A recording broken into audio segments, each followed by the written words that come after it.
अक्टूबर 1628 में बेताविया नाम का एक बड़ा जहाज नीदरलैंड से इंडोनेशिया के लिए 341 लोगों को लेकर निकलता है, जिसमें कुछ लोग सैनिक थे जो इंडोनेशिया में डच कॉलोनी की हिफाजत करने जा रहे थे।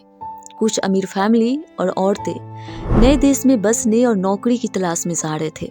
इसके अलावा बेताविया डच ईस्ट इंडिया कंपनी का व्यापारिक जहाज था, जिसका मेन मकसद था इंडोनेशिया की मसाला आइलैंड से व्यापार करना और जहाज में लदे खजाने को दूसरे देशों में बेचना था। जब ये जहाज नीदरलैंड से निकला था तो उस वक्त जहाज में 12 संदूक रखे थे, जिनमें 2.5 लाख चांदी के सिक्के और बहुत सारा सोना और कीमती जवाहरात थे, जो उस समय के बड़े व्यापारियों और अधिकारियों के लिए जा रहा था। इसके अलावा इस जहाज पर एक बहुत ही मशहूर पत्थर था, जिसे ग्रेट कैमियो कहा जाता है। ये पत्थर रोमन सम्राट कॉन्स्टेंटाइन का प्राचीन पत्थर था, जिसकी कीमत उस समय भी बेशुमार थी और आज के समय में भी है। इन सभी खजानों की कीमत आज के समय में अरबों रुपए में होगी, लेकिन इस खजाने के साथ जहाज पर एक और चीज भी शामिल थी, वो थी गद्दारी की साजिश। इस जहाज के कैप्टन थे फ्रांसिस्को पेलसट, डिप्टी कमांडर थे जेरोनिमस कार्नेलिस और सुरक्षा गार्ड थे जैकोब्स। जेरोनिमस और जैकोब्स, इन दोनों की नजरें जहाज पर लदे खजाने पर थी। ये दोनों चाहते थे कि जहाज को अपने कब्जे में लेकर खजाना को लूट ले, और इस प्लान में वो दोनों कामयाब भी होते हैं। उस वक्त स्वेज नहर नहीं था, जिसकी वजह से नीदरलैंड से इंडोनेशिया जाने के लिए जहाज को कई महीने लगते थे। बेताविया जहाज को भी नीदरलैंड से निकले अब 8 महीने हो चुके थे। 4 जून 1629 के सुबह के 4 बजे समुद्र में गहरा अंधेरा था और जहाज अपनी पूरी रफ्तार से हिंद महासागर को चीरता हुआ आगे की ओर बढ़ रहा था। उस वक्त जहाज के ज्यादातर मुसाफिर और क्रू के मेंबर सो रहे थे। जहाज के ऊपर एक गार्ड तैनात था, जिसका नाम था जैकोब्स। उसे समुद्र में कुछ दूरी पर कुछ झांग जैसा दिखता है, लेकिन जैकोब्स ने सोचा कि ये समुद्र की लहरों पर चांद की रोशनी का प्रतिबिंब है। लेकिन असल में वो सफेद झांग तब बनता है जब समुद्र की लहरें पानी के नीचे छिपी मूंगत चट्टानों से टकराती है, जिसे जैकोब्स ने रोशनी समझा वो मौत का संकेत था। जैसे ही गार्ड को अपनी गलती का एहसास हुआ, तब तक बहुत देर हो चुकी थी। जहाज पूरी रफ्तार में था और वह सीधे मॉर्निंग रीफ नाम की एक विशाल चट्टान से जा टकराई। यह टक्कर इतना खतरनाक था कि जहाज का निचला हिस्सा, जो लकड़ी का बना था, पत्थर जैसी चट्टान से टकराते ही कागज की तरफ फट गया और जहाज के अंदर तेजी से पानी भरने लगा। लोग नींद से जागे तो उनके सामने मौत खड़ी थी।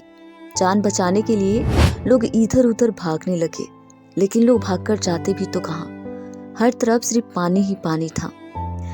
इस हादसे में 341 में से 180 लोग समुद्र तैरकर एक छोटे से आइलैंड पर पहुंचे, जिसे बाइकन आइलैंड कहा जाता है।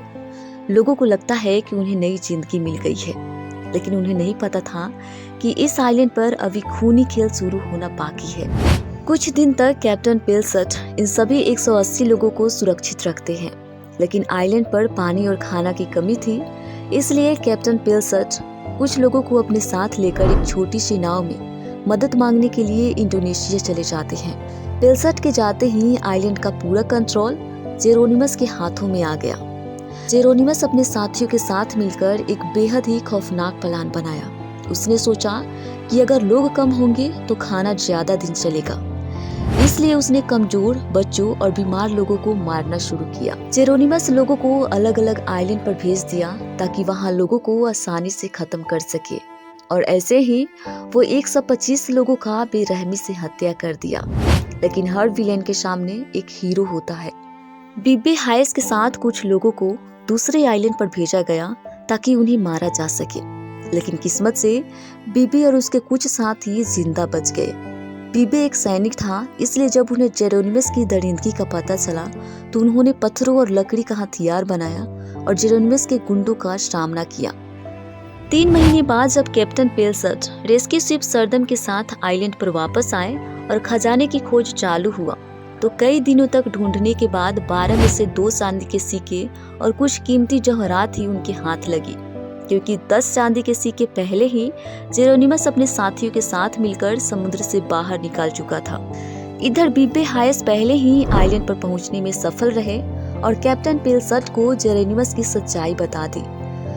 जेरोनिमस को तुरंत गिरफ्तार कर लिया गया और 2 अक्टूबर 1629 को जेरोनिमस के दोनों हाथ को काट दिए गए और उसे आइलैंड पर ही फांसी दे दी गई। इस घटना के बाद बिब्बे हायस को एक नेशनल हीरो माना गया और उन्हें सम्मानित भी किया गया और उनके नाम पर एक आज भी स्मारक बने हुए हैं। बेताविया का ये घटना हमें याद दिलाता है कि मुश्किल वक्त में इंसान या तो फरिश्ता बन जाता है या फिर शैतान।